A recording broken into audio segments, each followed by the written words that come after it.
Lukman Nation. This is Jacqueline Lukman. And I'm the cameraman, Abdul Shahid Lukman. That's my job today. So we were out today because today is a really beautiful day and we didn't want to stay inside. So we went out, had some dinner, and we decided to come to a park that's in our neighborhood. And this is Anacostia Park. And as we were driving through our area, we really noticed that on a really lovely day in our neighborhood, that is, like we have said before, predominantly black and predominantly poor, that a lot of the stereotypes that people have about black people, they're dispelled.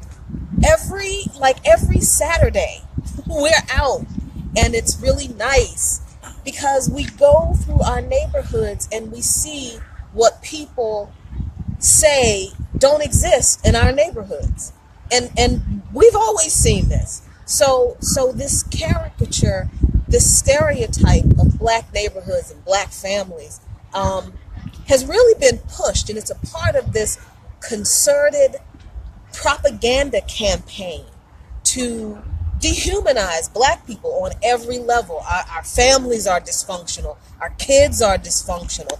Black men hate black women hate black men. All black women are single and all black men are in jail. That's not to say that we don't have issues that are the results of systemic racism, external forces, and just typical human decisions, typical human bad decisions and mistakes, which everybody makes. But this narrative that Trump has put out about the black community and telling us, why we should vote for him, because hey, what do we have to lose? I mean, look at the neighborhoods you live in. You live in hell. Yeah, there are definitely neighborhoods that are a lot more challenged than Southeast DC. And Southeast DC has actually been more challenged at one point in history than it is now. And there are definitely other places where there are some serious problems that black people are trying their damnedest to address. But it's a lie that we live in hell. Because if we all lived in hell, explain to me how it is in a predominantly black, predominantly poor neighborhood in Washington, D.C. on a Saturday afternoon. You've got kids in the basketball courts over there playing basketball. And not just, the kinds of stuff you see on television shows where it's like the big husky kids out there hustling and bullying the little kids off the court. And no, it's older kids out there playing with younger kids over there. And there are 3, 4, 6? Actually, I think that's like 8 groups of kids out there playing. Yeah, turn the camera around so people can see. And I don't know if you can see a little bit. Yep. So you see all those kids out there playing basketball, hanging out, having a good time, just being kids. This is the kind of thing that they say doesn't happen in our neighborhoods.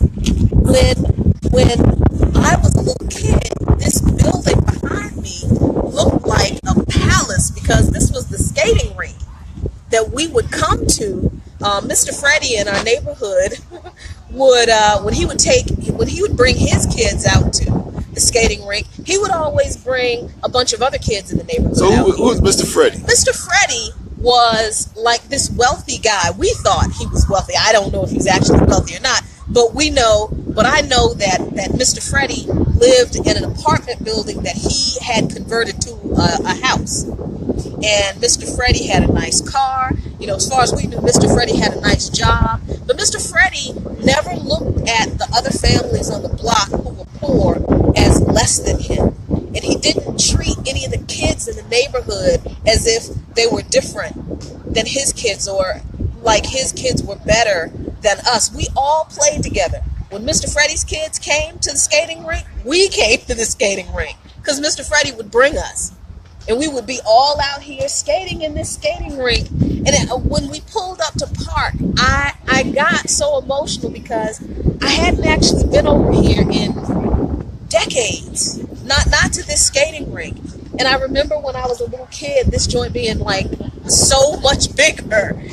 And I'm amazed now at how small it is, and it's just so many good memories I had from my childhood happened in this park, in this skating rink.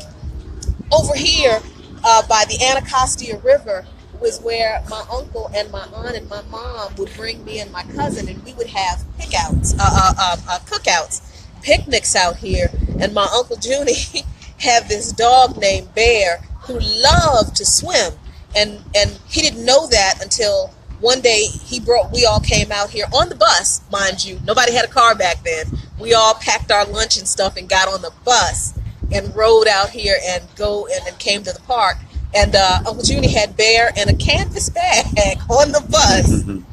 And Uncle Junie, Uncle Junie, he started the whole, the celebrity. You think the celebrity started the dog pouch holding thing? Uncle Junie started the dog pouch. Yeah. Yep, he put Bear in a canvas bag and pushed his head down in the bag.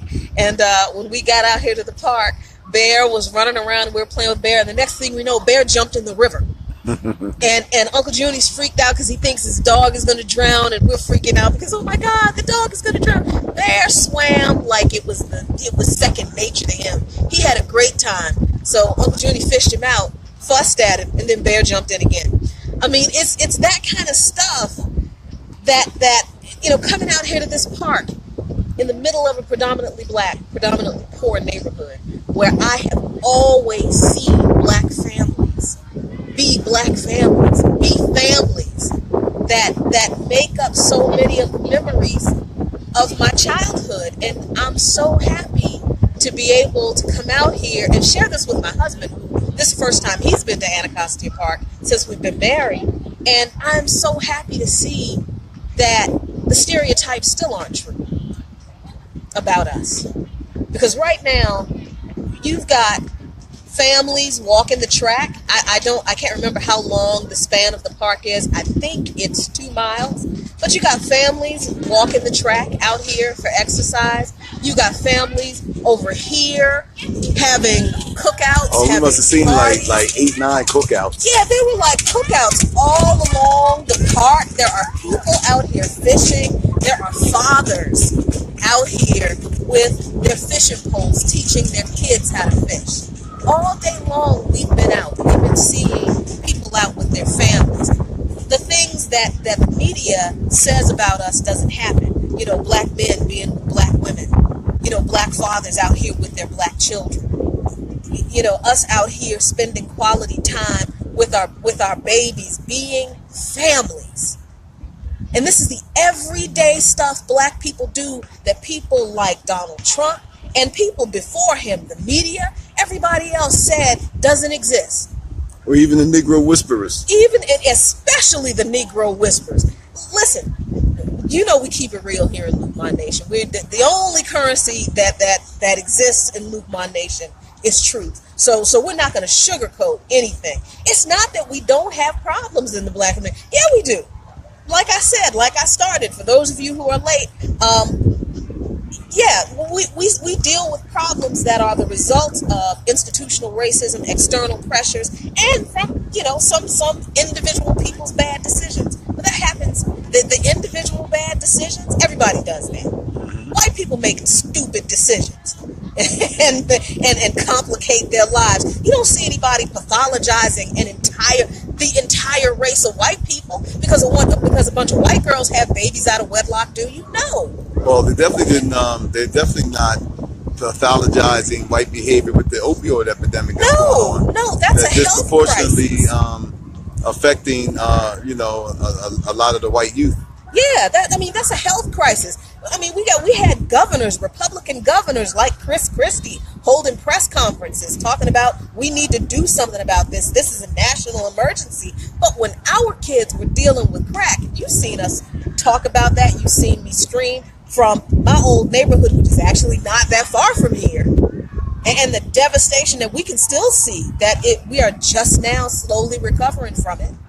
And unfortunately, some of that recovery is happening because of gentrification, right? Because we were left to fend for ourselves. That's not actually even true. It's not that we were left to fend for ourselves. We were set up to fail. We were set up to fail. And then we were blamed for not being able to recover from being set up to fail. That doesn't happen with white people. That's not happening with me. But as much as my husband and I love to travel, and we do, and we live in a city where there's so much different cultural stuff to do, and it's great. It's wonderful to go to plays and to go see, dance exhibits from different cultures. Any type of cultural activity you want to engage in from almost any community around the world, you can find that in DC, and that's wonderful. But sometimes I really just like being in my neighborhood. Problems, difficult spots, and all. I just really love being around my people, because I know that most of what people say about us, almost everything that people say about us, is not true. It is manufactured propaganda to slander us, to dehumanize us. And that's done, and that has always been done, to make the rest of America, not just white America, but also, like Abda said, the Negro whispering faction of America, completely comfortable with our disenfranchisement. See, when the police are deployed into our neighborhoods, where you've got families that are having a cookout at a water park, and 2-3 squad cars are parked in the parking lot, that's just true. In case something pops off just saw at that. a kid's cookout. We also saw 3 patrol cars going to one of the malls in our neighborhood that's having a jazz concert, go-go concert. Those of you who are familiar with the DC area know about the music, go-go music, jazz army. And people just hanging out. In fact, we was coming out of the restaurant, and a young man came up to us and said, "Man, you guys hear about the jazz show over at the mall?" And we heard the music. It was like, no, we didn't hear anything about it, but we want to go check it out. And he was like, "Yeah, man, it sounds really cool." So we get in the car, and while we turn in that area, 3 cop cars are going in that direction. And we just had this debate not too long ago about black spaces, and how, about black space, and even the black space where we live is even invaded sometimes. It's like, you're always under surveillance. Like, we always feel like we're a community under surveillance. Yeah, I mean, you always feel like you're under siege. You gotta. It's hard for us to just be ourselves and let our figurative hair down and just be family, because everything we do is looked at as suspect. And whenever a bunch of black folks are congregated in one place, you got to get the cops out there to make sure, you keep the natives under control. That's what we say among each other when we are out with our families and friends having a good time. And the next thing we know, we got 3-4 squad cars just kind of parked observing. And, just wanted to say, for those who may be out there saying, we're whining again, or, here they go whining again. But my question is, how would you feel if you had to live under that?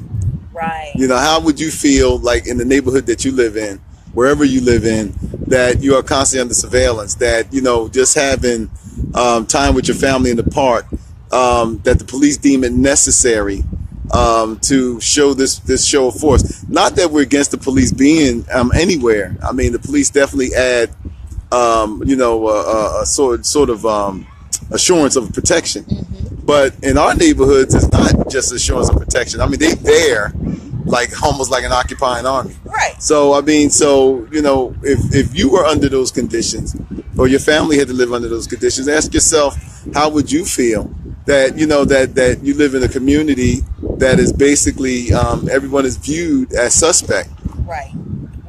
I mean, that's the thing. And the interesting thing, the other interesting aspect of living in the hood is how comfortable other marginalized groups of people are around us. Oh yeah, the Muslims. Because we're Let's driving. talk about them. Yeah, because we're driving into the Park, okay, here's the thing. Because we've been having this crazy ass debate. I said I wasn't going to curse today. That didn't last long. Dang it. So we've been having this crazy debate about black spaces, like you said, hon. You just brought that up. And about identity politics and whether we should pay attention to black voices. Blah, blah, blah, blah, blah. You know, people with all their verbal vomit of their, completely inane opinions about something that they don't even understand. But the very people who have so much complaint about black spaces and the need for black spaces, they're the ones who are never around black people. Right? They have been, from what I have seen, the people who really don't spend a whole lot of time around black people unless they can get something from black people, unless they can get a live stream that's going to boost their views, right? Unless they can interview somebody who's going to get them some exposure. Otherwise, they really don't have a lot of dealings with a whole lot of black people. But here in our neighborhood, as it has always been true, okay, cool. So generally, we're pretty welcoming people. So even though this is our neighborhood, predominantly black, predominantly poor, it's not like we look at people who we know don't live in the neighborhood and we say to them, well, you can't come and hang out here. Because as we drove into the park today, we saw a family of Muslims. Immigrant Muslim family. An immigrant Muslim family. And how can we tell? Well, because the ladies wore their coverings. And they were with them. I mean, they were clearly Arabs. Right. So it's not, we're not talking about the NOI here. We're talking about immigrant Muslims. Right. Completely comfortable around all this blackness. Because I guess marginalized people feel comfortable around other marginalized people. Exactly. And that's always been the role that the black community has played in this country since its founding. I mean, whether it was poor whites finding refuge amongst us, being marginalized from other whites, whether it was interracial couples who could not express their love in mainstream society, found themselves in the black community. Right. Their kids growing up biracial, but actually growing up black because they weren't really accepted in so-called mainstream society. So, I mean, so we've always served as that, as the biblical analogy of the sanctuary cities. Right. The black community was the first sanctuary city. I mean, seriously, that's always been, that's such a good point. There's this huge argument now about whether we should support sanctuary cities or not. And wherever you have a group of black people living, any other marginalized group of people knows that they can come in our neighborhoods, in our spaces, and we're pretty much going to leave them alone. Even if we're not too keen on them, we're not going to turn people away.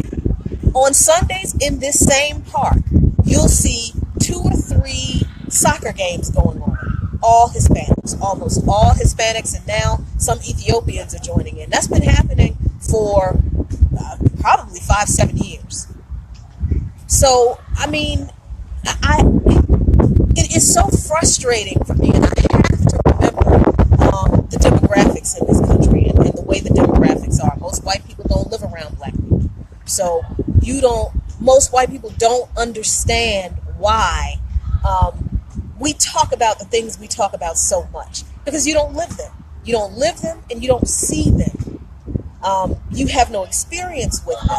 So you don't understand how frustrating it is to hear somebody like Donald Trump mischaracterize the way black people live as we're living in hell, instead of addressing specific issues that make it difficult for some of our communities to thrive in specific ways. But he's just going to characterize the way we live and where we live as we're just all living in hell.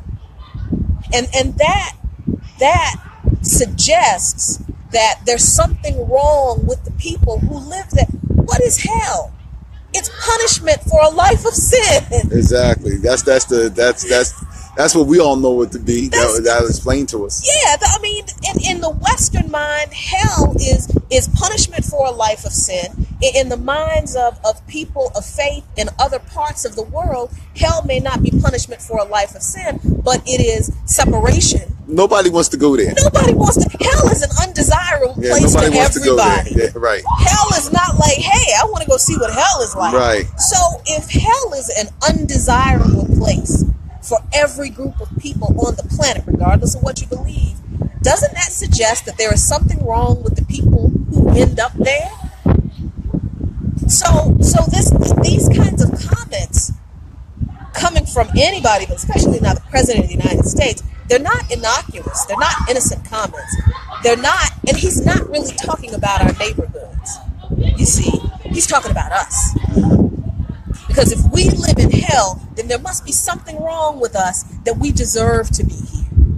And here he comes again. What do we have to lose but to vote for the white savior who's going to fix not it, but us? I mean, he actually said that. Yeah. And I mean, and if you look at it, the criminality, that I spoke of before about our whole community being criminalized. I mean, Trump just recently said publicly in front of a gathering of police that, hey, look, it's okay to mistreat those folks. Because, even though he didn't say black people specifically, but we know that any discourse, any conversation about crime in this country, the face is always black in the minds of people. Right. So when Trump gets up there and say, "Oh yeah, you put them in the car," but you could just throw them in the car. You don't have. And then we learn. Then we know of the thug comments, and anytime they use thugs in a sentence or anything else, we know that they're talking about black people. Right. So he basically gave the police license to say, look, man, we good with it. If you mistreat them, them people, man, we're really good with it. Now, I want to talk about this whole, because what we discussed here is basically identity politics. Identity politics. See, there we go. Yeah. He really got to tell them something. He has to tell them something important. Right. So, so when we talk about the overuse of police in our neighborhood, we talk about, as Jackie was mentioning, the hell comment, all of these other things, I mean, that is, this opens up this whole discussion on identity politics that some folks want us to abandon.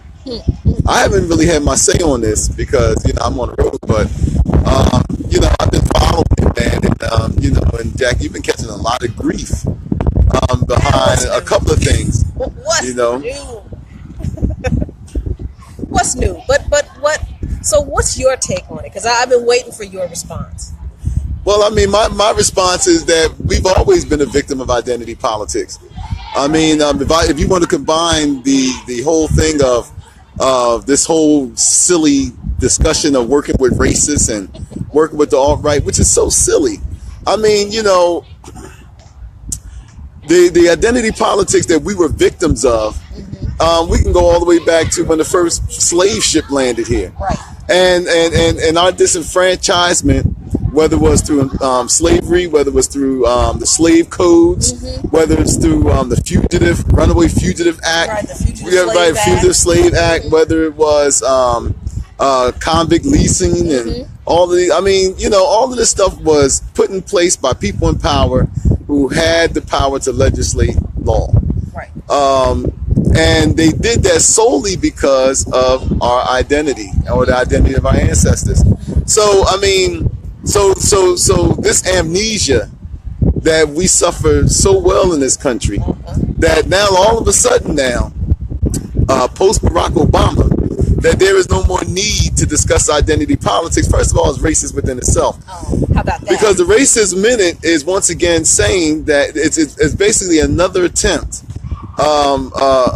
whether it's meaningful, whether it's by intentions or not, of just erasing black people. We talked about on this show about how black descent has always made America uncomfortable. Right. Colin Kaepernick is home now, not being able to play football because he had the audacity to stand in solidarity. Now, remind you, now he wasn't the author or the creator of none of these protests, right? But he had the audacity to exercise his First Amendment right to stand in solidarity with Black Lives Matter and other issues that he felt were important. Right. You know, I mean, values that we always claim to uphold. That's what we say. Right, but now he's home unemployed because he's basically being punished for that. And so when we talk about abandoned identity politics, it's another attempt at silencing Black dissent. That, you know, and it's another attempt of erasing Black people. I mean, there was nothing when we was okay with identity politics with the LGBTQ community. Sure. And I just heard they added a couple more letters, but I got it right. But LGBTQIA, I think. Right. When it came, I want to get it right. When it came to Latinos, and when it came to the Syrian refugees, when it came to all of these groups, no one had a problem talking about identity politics. And what I mean by that, talking about what specific groups needed in order to enjoy the freedoms and liberty and life and pursuit of happiness that this country claims to uphold. Right. But now all of a sudden because we've been a little too vocal for some people's pleasure, now all of a sudden it's like, well, you know what? We don't want to talk about that no more. Right. It's like when we were kids. And you go back and forth on something, and now all of a sudden the friend said, I don't want to hear that no more. Right. Let's talk about something else. Yeah, just because you're tired of it. Right. Not because it's not true, not because it's not important, just because you just tired of hearing right. it. Right. So we've always been the victims of so-called identity politics. So why not? I mean, why when everybody gets what they want, now you want to shut the door? Right. And then the response is, well, I mean, I don't like your attitude. When we push back on that response, when we bring these things up and say, you know what, you didn't have a problem advocating for people of other identities against their oppression, but you have a problem advocating for us because of the oppression that we experience because of our identities. What is up with that? Oh, then we have attitudes. Then we're being mean. Then we're being negative. Then we're being hostile. Then we blah blah blah. Then the Irish were slaves, and then witches were burned at the stake too. And then all kinds of ridiculous responses. And then it's like, okay, so basically you are sitting here telling me, and these are not like far right conservatives that we're hearing this from, right? This is the part that's angering. I think for me, these are the people who came out of the burning wave. Some of these people, right? So when I'm hearing these responses from these people, I don't want to talk about identity politics anymore. Identity politics is divisive. Blah, blah, blah, blah, blah. You're sitting here telling me that fighting for justice for my people who are being treated unjustly is not important to you. And you have a problem because I have an attitude about that. You're damn right I have it. I'm going to be mad about that all day, every day of my life. Because if you're demanding that I stand with you to fight for your issues, but you're going to tell me that issues that affect me specifically, or issues that affect me worse than they affect you, and that they have affected me for longer than they've affected you, aren't important, then that turns into another master-slave, teacher-student kind of relationship. And that's just a relationship of control. And that's what we don't want. Progressives don't have any more right to control what we support and who we advocate for any more than Democrats do, and certainly no more than Republicans do. So, I mean, this whole thing has been such an interesting period of time, and it's been kind of stressful. And my poor husband, he hasn't been able to go after people like he kind of wanted to, and he's been like, just get off of Facebook for a few days. But I don't know. I think there is a part in me, and I think this is in a lot of people, a lot of Black people, that more than we want people to just agree with us and go along with it, we want people to get it, right? Most of us want people to understand that we're not just fighting for our lives, we're fighting for yours too. We always have been. This fight has always been about the soul of this entire country because it's so rotten and how it's infected even you. Well, I also want to know what government agent, since that's been thrown around, what government agent actually was able to get so-called, well, I won't say so-called, I won't insult anybody, but what government agent was able to get reasonably intelligent people to go along with we should work with racists? See, one of the things that I have not forgotten COINTELPRO. I haven't forgotten all of the government attempts at squashing dissent, citizen dissent, civil dissent, but however you want to phrase it. Yep, from mostly leftist groups. Right. I haven't forgotten that. That's been in the back of my mind. And we're too quick to be starstruck. And so what happens is that, somebody comes on the scene and they're new, and you're tired of listening to Jackie, you're tired of listening to me, you're tired of listening to other folks. We know we're old hat by now. Right. And so now, some new face comes on the scene, says something, and then all of a sudden now they become the new media social darling, but you don't know anything about them. You don't know where they come from. You know what I'm saying? So I'd like to know, how was the government able to sneak that in there? Because first of all, it doesn't make sense. We talked about identity politics, black people and Native Americans, let me include them, and others, including poor whites who have been who have been victims of identity politics.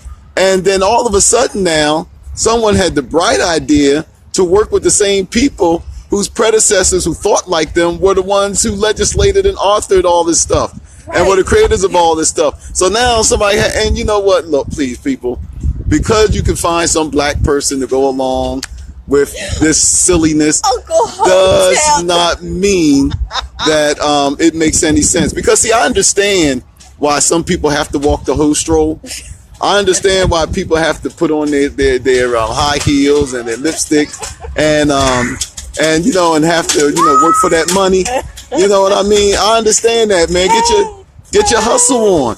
I understand that. Right. You know what I mean? But I understand it. But what I'm saying is that, in Luke My Nation, man, we're not selling out. We're going to stay true to our ideas and stay true to our principles no matter what. You know what I mean?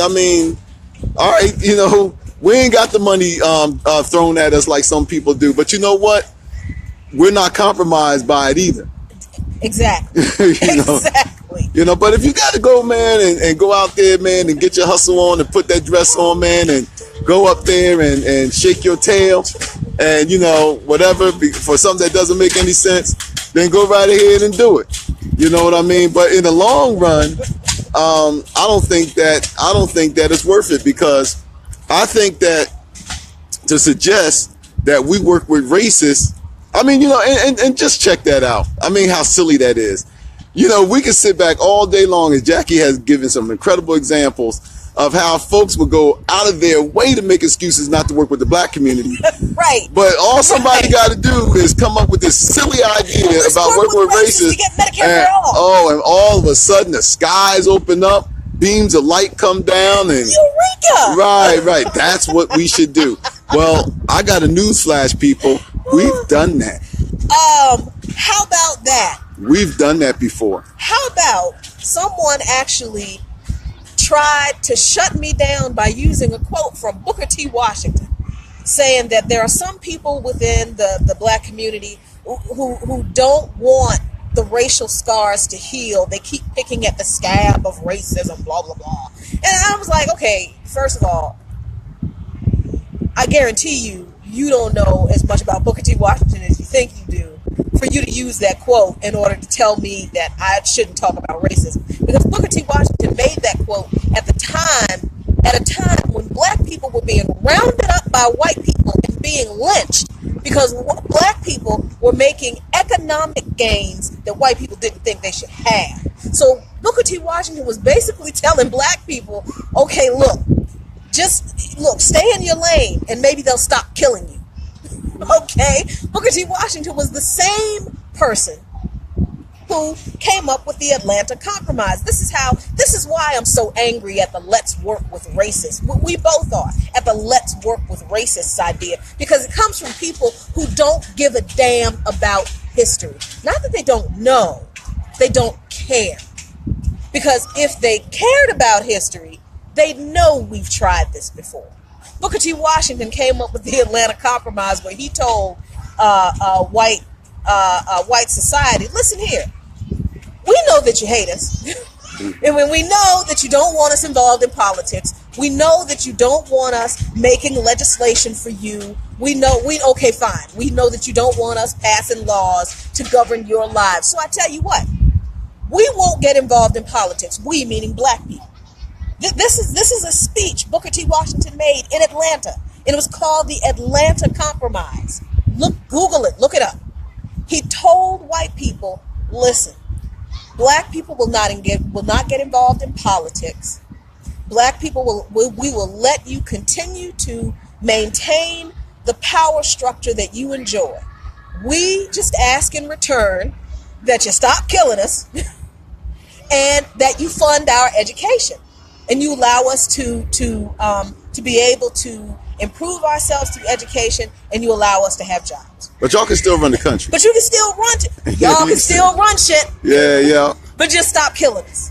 That we tried working with the racists. Now, what came out of that? Tuskegee Institute. Yep. And when Tuskegee Institute Hampton University.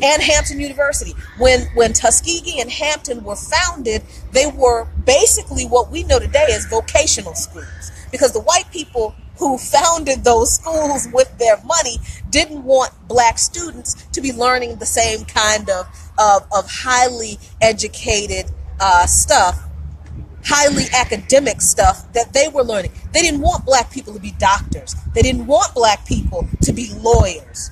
So they had teachers academies and kind of, trade schools. So black people could work with our hands, because that's all we were good for, because we weren't that smart. Whereas Malcolm X's teacher told him once, be a carpenter. Jesus was a carpenter. Right. So we were supposed to be, we weren't supposed to enter into any position of leadership in this country. Right. We were just supposed to be just maintain the role that we were, and that was just as a skilled labor force. Exactly. And Booker T. Washington, I understand that his compromise was made at a time where he felt like he was doing the best, that he thought that was the best thing to do for the black community, for our literal physical survival. I get it. Now, as we look at it, it's like, dude, you just gave up. He literally said, we're not going to push for civil rights. He actually said that in the actual speech. So, the compromise was that we will work with you racists so you can continue to have the power that you have, just so long as you let us live and you let us. But also look at what that's really saying with the compromise. As if we work with racists today, it would be the same result. Exactly. No, my point being is that when he did the compromise, the racists only worked with him because it would benefit them. Right. And that would be the same thing. The racists knew that, okay, after Reconstruction, when blacks were getting all this political power, this was before the compromise. Southerners didn't like that. So what happened was, after the federal government abandoned blacks in the South, and we became victims of all this lynching that you were talking about, then all of a sudden now you're right. It was like, okay, look, we know y'all didn't like Reconstruction and black folks getting in political power and, messing with the Southern way of life. So this is what we're going to do, as you just stated. But today, to move it forward, if we were to compromise today, if there was an Atlanta Compromise of 2017, then the racists will only work with us if they would benefit. And I want to be honest with you people. That's not the kind of compromise I'm willing to make today. That's just something that I'm not willing to make. And just one thing to add to that, the biggest example that we know of why working with racists will not work for us is two words: Barack Obama. Yeah. I mean, for the past 8 years, we just had an election where we picked apart how President Barack Obama went out of his way to work with people who hated him, had a press conference the first week he was in office and declared anything he tries to do, we're going to make sure that it fails. He bent over backwards trying to work with these people. And he also did what they're asking us to do now. Abandon identity politics. Abandon identity politics. You couldn't get Barack Obama to talk about black issues, man. He would not meet with the Congressional Black Caucus for over a year. Yep. And he distanced himself from most black issues, except when black bodies started turning up at the White House. Yeah. And he was forced to comment when we had all of these police shootings of unarmed black people. Right, back to back. Right. So, I mean, that he was forced to address black people in that way. But outside of that, he went out of his way to abandon identity politics, so much so that he chastised unjustly kids at Morehouse and Howard who were doing the right thing in commencement ceremonies, where every other kid at commencement from their commencement speakers would get you go boy, you go girl. The world is your oyster. No, Howard students were told that they need to sympathize or empathize with the minds of the people who hate them. Morehouse students were told that you can't make excuses. And be responsible fathers. So, we've been there before. Barack Obama's presidency showed me that it would be a fruitless attempt on my part, or an attempt of black people to work with racist, alt-right, alt-left, now this other silly term of the alt-left, I don't even know what that is. And all of this other kind of stuff. It shows me the presidency of Barack Obama also tells me that I can't afford to abandon identity politics, because when it was done for the last 8 years, black people wind up coming out of it doing worse under his presidency than in any previous administration. Exactly. We are quickly losing light here. So we're already. If you ever seen the Will Smith movie? Which one?